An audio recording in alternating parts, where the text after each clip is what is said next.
So now, just for peace of mind, I'm going to add the stickers from recent travels. Technically, I didn't use the trailer on this trip, but it wasn't the trailer's fault, so we're going to go ahead and add the stickers to the trailer. You see my Bennett springs is a little crooked. Pretty sure there's no fixing that. Do a DIY sticker right down there. Yeah, we have our Niobrara State Park sticker. We hadn't gotten a sticker for the Niobrara State Park while we were there. Here's the Niobrara State Park. Yelmore Car Museum sticker here from Hickory Corners, Michigan.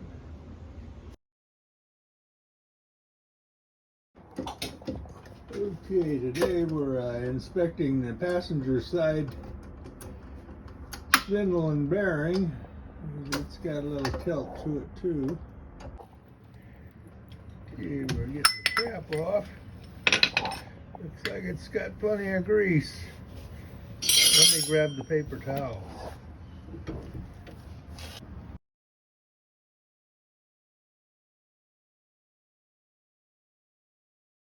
Today we're starting our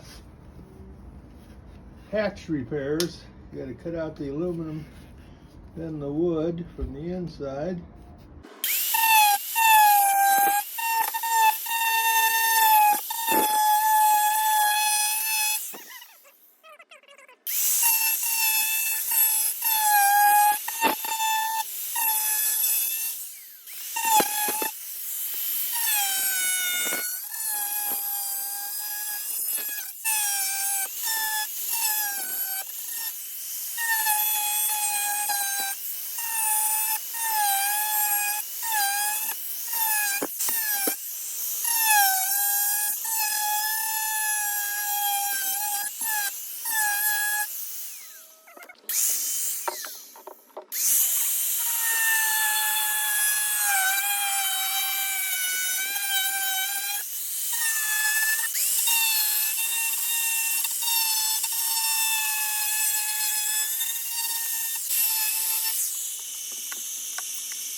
Okay, there you have it. Wood's cut out. Okay, we got the first wooden patch up to put the glass tape on and glass it. Using a quick set epoxy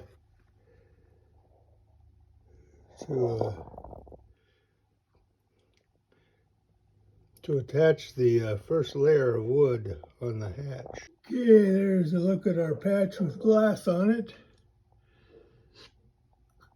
We'll have to wait a few hours to continue. We'll put a wood layer on the bottom of that. We'll put an aluminum layer over the top, and then we'll put on our decorative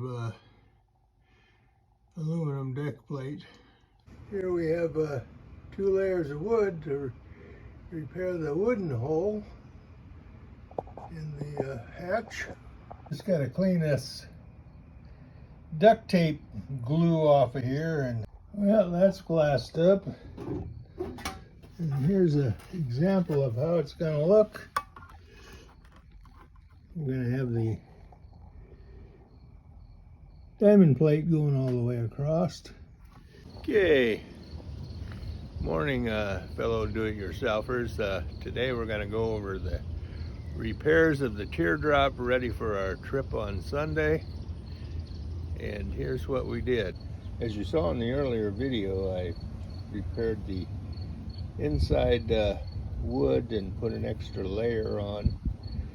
And I put the aluminum in and fiberglass that. Then I put this trim on.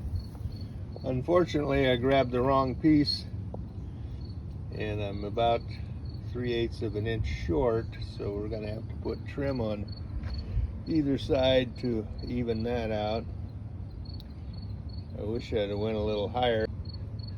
I do have to clean up the residue from the duct tape. A couple of little odds and ends there. Now the new wheel bearing and spindle has this tracking correctly on the driver's side. We cleaned up some of the paint. We still have more paint issues to deal with. We've got to get the ProFlex on the back and around the air conditioner hatch. We did a pretty sloppy job of painting the front of this fender. We'll have to sand that. Do a little work on that when we get back. The issue we do have is we noticed after fixing the driver's side that we do have a bent spindle on the passenger side. That's on order, but it's back ordered at least 10 days. I did put a coat on the tongue box just to make it look a little nicer. And then we have the new LED tail light, which isn't going to match the filament type on the other side, but we'll probably replace the right side and have that as a spare later. So we're probably into it a good $300, but we're back as probably as good as we could be, with the exception of the spindle that's on order. I did pull the bearings and check those to make sure the bearings were okay, so we're okay on that front.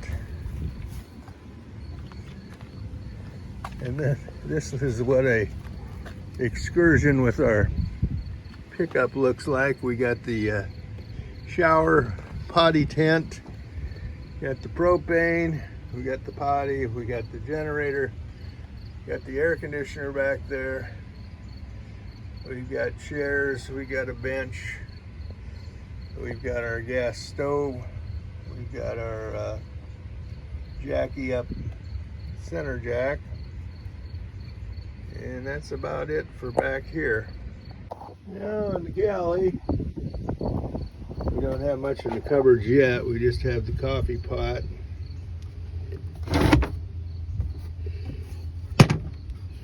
And the coffee. We'll be stocking that today. I did put some foam down for the microwave. I was going to cut it, but then I thought, well, I'll just leave it long for now and see how it works out. And here we have our Rouge RV refrigerator on the slide out. And that's about it for... Here's our repair job on the inside. Can't hardly tell it was damaged.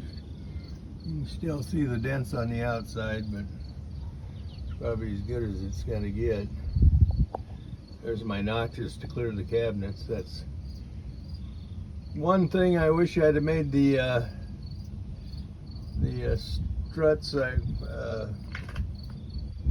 narrower, because it takes a lot of the clearance. Maybe an 1.5 to 2 inches would have been plenty. I'm not sure.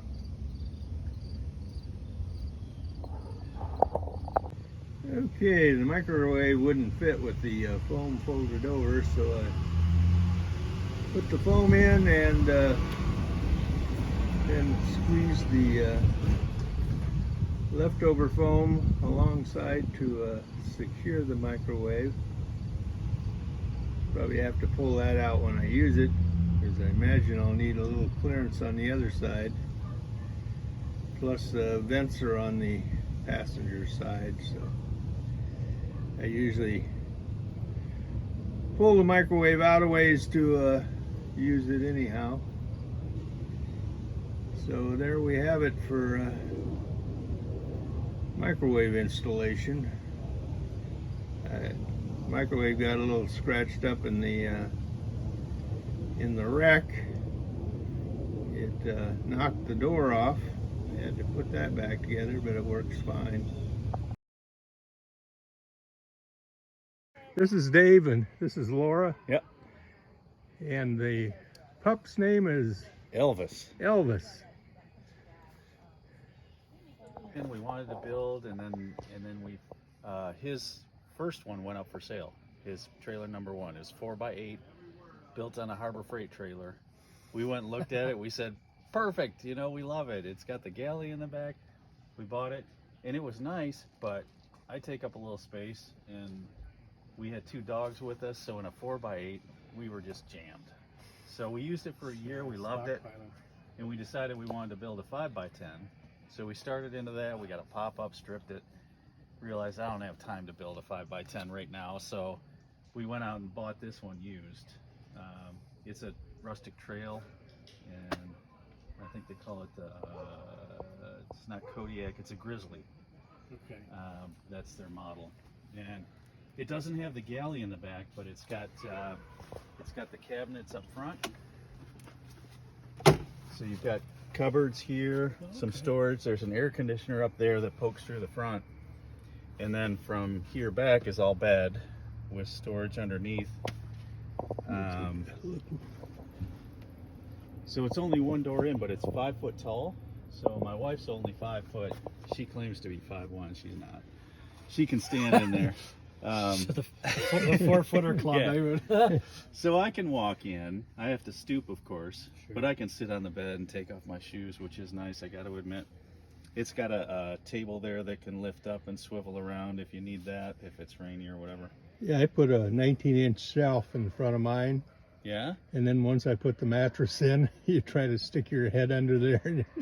So now I sleep with my head to the back. Oh, yeah, there you go. Yeah, you don't plan on, you can't plan everything. Oh, no, you gotta, that was the great thing about the 4x8 was we used it for a while. We learned what we liked, what we didn't like.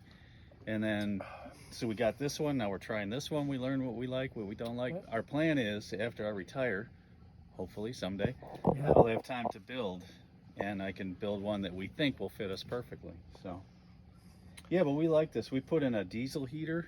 We got a back door here, and there's one on the other side that's a pass-through with lots of storage. So I put a diesel heater back there, the storage, or the gas tank's up in here, and we call this the frunk, like it's a Tesla. Yeah. So we got a diesel tank there, and it feeds the diesel heater. Our outlet is right there. It's a 2 kilowatt heater. I mean, in below freezing weather, it smokes us out of here. We got to have the windows open and the top vent open. Get it to our employers, so we only pay a fraction. Like we pay probably $600 a check. Typical employer. It's a group campfire by the river. 50 to 80%.